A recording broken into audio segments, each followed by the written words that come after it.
Hello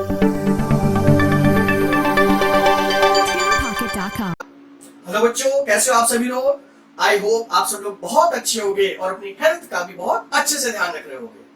मैं हूं doctor Suresh Kumar Yadav और मैं बनाने वाला हूं आपके लिए केमिस्ट्री एकदम इजी। पिछले कई वीडियोस में हम लोगों ने सब एटॉमिक पार्टिकल्स की बात की, जिसमें डिस्कवरी ऑफ इलेक्ट्रॉन की बात की, E/m रेशियो की बात की, मिलिकन्स ऑयल ड्रॉप मेथड की बात की। इस वीडियो में हम लोग बात करेंगे डिस्कवरी ऑफ प्रोटॉन।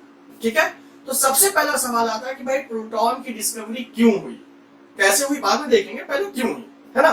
तो देखिए, एटम तो है ओवरऑल न्यूट्रल, एटम तो एकदम ओवरऑल न्यूट्रल है, और उस न्यूट्रल एटम में से अगर जे थॉमसन ने एक नेगेटिव पार्ट आइडेंटिफाई करके बता दिया तो ऑब्वियसली उसमें कोई ना कोई तो एक पॉजिटिव पार्ट भी होना चाहिए, तभी तो ओवरऑल न्यूट्रल होगा एटम, है ना। यही कंसेप्ट, सेम कंसेप्ट सोचा किसने, गोल्डस्टीन ने। सेम कंसेप्ट किसने सोचा, गोल्डस्टीन ने। गोल्डस्टीन, सेम कंसेप्ट गोल्डस्टीन ने सोचा कि भाई अगर एटम ओवरऑल न्यूट्रल है और जे थॉमसन ने एक नेगेटिव पार्टिकल उसमें आइडेंटिफाई कर दिया तो एक पॉजिटिव पार्टिकल भी होना चाहिए या पॉजिटिव चीज भी होनी चाहिए। बस इसी बेसिस को लेकर जो गोल्डस्टीन है उन्होंने एक्सपेरिमेंट शुरू किए।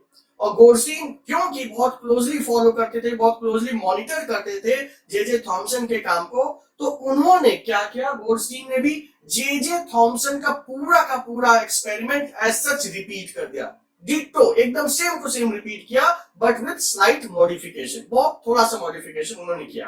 तो जे थॉमसन का क्या एक्सपेरिमेंट था, डिस्चार्ज ट्यूब एक्सपेरिमेंट, है ना। तो इन्होंने भी सेम लिया, डिस्चार्ज ट्यूब बिल्कुल सेम ली, वहां पर प्रेशर भी बहुत कम लिया, 10⁻⁴ एटमॉस्फेयर लेवल का, वोल्टेज भी काफी हाई था, 10,000 वोल्ट लेवल का, है ना। बिल्कुल सेम टू सेम, सारा चीज बिल्कुल सेम किया, बस एक जगह उन्होंने क्या किया, चेंज किया।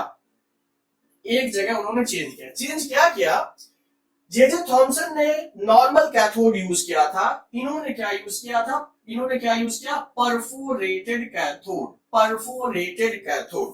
परफोरेशन या परफोरेटेड कैथोड, मैं आपको एकदम सिंपल एग्जांपल से समझाता हूं, आप भी देख सकते हैं। परफोरेटेड कैथोड, किचन में जाइए और जो पूरी तलने वाली छन्नी होती है ना, बस वो देख लीजिए, वही है परफोरेटेड कैथोड, या वैसा ही कुछ अरेंजमेंट यूज किया होगा इन्होंने।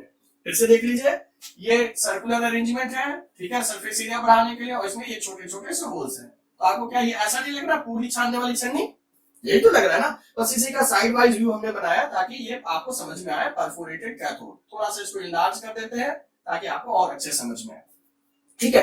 तो जब एक्सपेरिमेंट शुरू हुआ तो इधर तो कुछ आपको दिख ही रहा था, फ्लोरेसेंस दिख रहा था, ठीक है। तो ये इन्होंने जे थॉमसन ने समझ लिया कि भाई ये निगेटिव टर्मिनल से आया हुआ है तो इधर फ्लोरेसेंस होगा। लेकिन कुछ फ्लोरेसेंस यहां भी दिख रहा था, कुछ फ्लोरेसेंस यहां भी दिख रहा था। तो इसका मतलब क्या हुआ कि पॉजिटिव तरफ से भी कुछ तो चीजें आ रही हैं, है ना। इसका मतलब तो ये हुआ ना कि भाई फ्लोरेसेंस इधर हो रहा है, दैट मींस इधर से भी कुछ तो चीजें आ रही होंगी।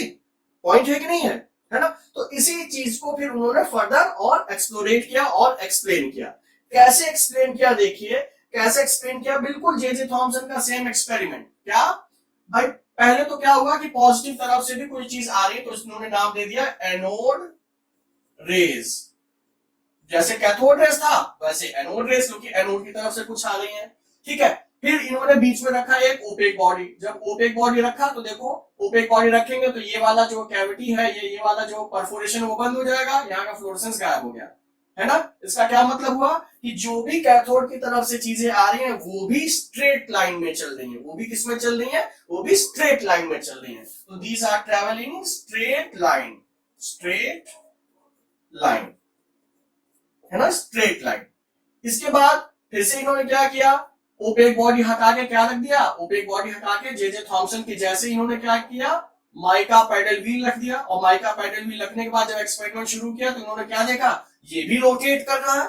तो मतलब क्या हुआ, इन्होंने फिर से कोरिलेट किया कि जो एनोड रेज है जो कि स्ट्रेट लाइन में चलती है वो भी किसी से बनी हुई है, वो भी मिलकर बनी हुई है पार्टिकल से, वो भी पार्टिकल से मिलकर बनी हुई है, ठीक है। इसके बाद इन्होंने क्या किया, बिल्कुल सेम टू सेम एक्सपेरिमेंट जैसे जे थॉमसन ने परफॉर्म किया था।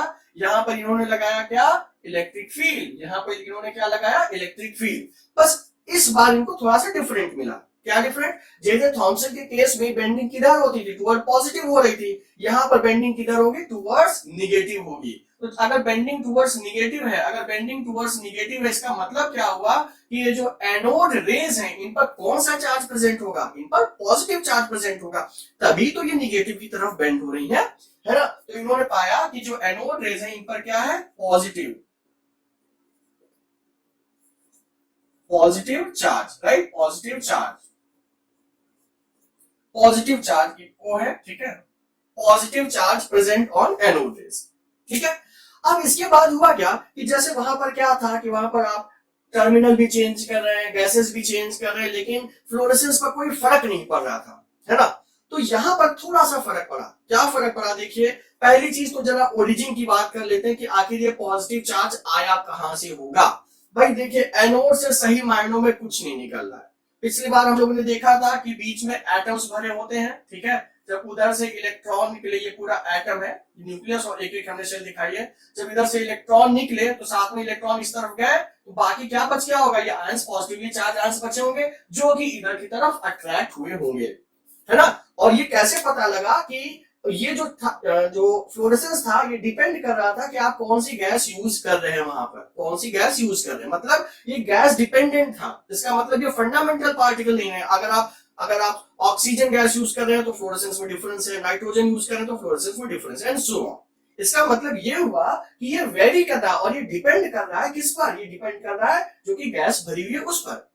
तो क्या किया गया? हाइड्रोजन गैस को फिल किया गया, जो कि लाइटेस्ट नोन गैस थी उस समय तक, ठीक है? तो जब हाइड्रोजन गैस को भरा गया तो ये कैलकुलेट किया गया, ये फाइंड आउट किया गया कि जो फ्लोरेसेंस है वो हाइड्रोजन के ही मल्टीपल्स में आ रही हैं, हाइड्रोजन के ही मल्टीपल्स में आ रही है। तो मतलब क्या हुआ? जैसे हमको आज की तारीख में पता है, हाइड्रोजन के केस में क्या है? ये एक न्यूक्लियस और ये उसका इलेक्ट्रॉन। आयोनाइजेशन होगा तो इलेक्ट्रॉन हट गया, बच क्या? खाली ये सेंटर में न्यूक्लियस बच गया, जो आज की तारीख में हम जानते हैं। तो इसी को कहा गया प्रोटॉन।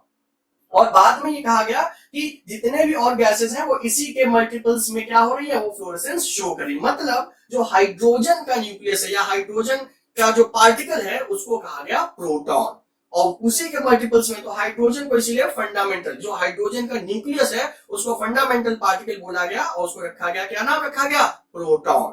क्या ये बात समझ में आई? तो जो हाइड्रोजन है वही सबसे लाइटेस्ट एलिमेंट है, और उसी के मल्टीपल में ही बाकी और सब एलिमेंट्स प्रेजेंट है, ऐसा इस एक्सपेरिमेंट से पता लगा। तो इलेक्ट्रॉन हो चुका था डिस्कवर, अब प्रोटॉन भी हो गया डिस्कवर। इसके लिए एक और टर्म दिया गया जिसको बोला गया कैनाल रेस। कैनाल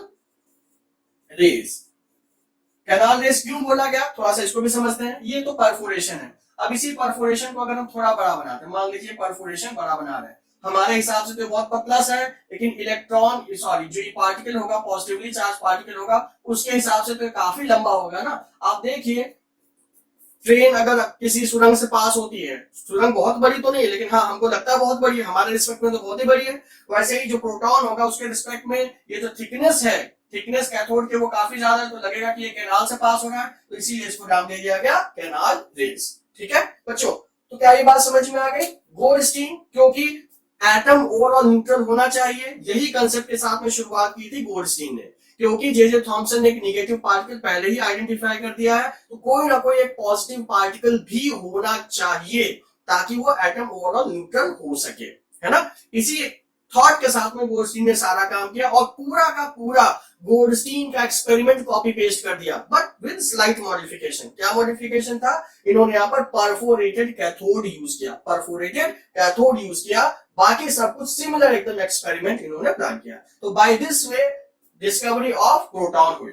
ठीक है बच्चों, तो आई होप ये डिस्कवरी ऑफ प्रोटॉन बहुत ही आसान है, इजी लगा होगा। अगर इजी लगा है तो अपने फ्रेंड्स के साथ भी शेयर कर सकते हैं, है ना। तो मिलते हैं हम लोग नेक्स्ट वीडियो में सब्सिक्वेंट टॉपिक्स के लिए। Till then stay fit, stay healthy and enjoy chemistry.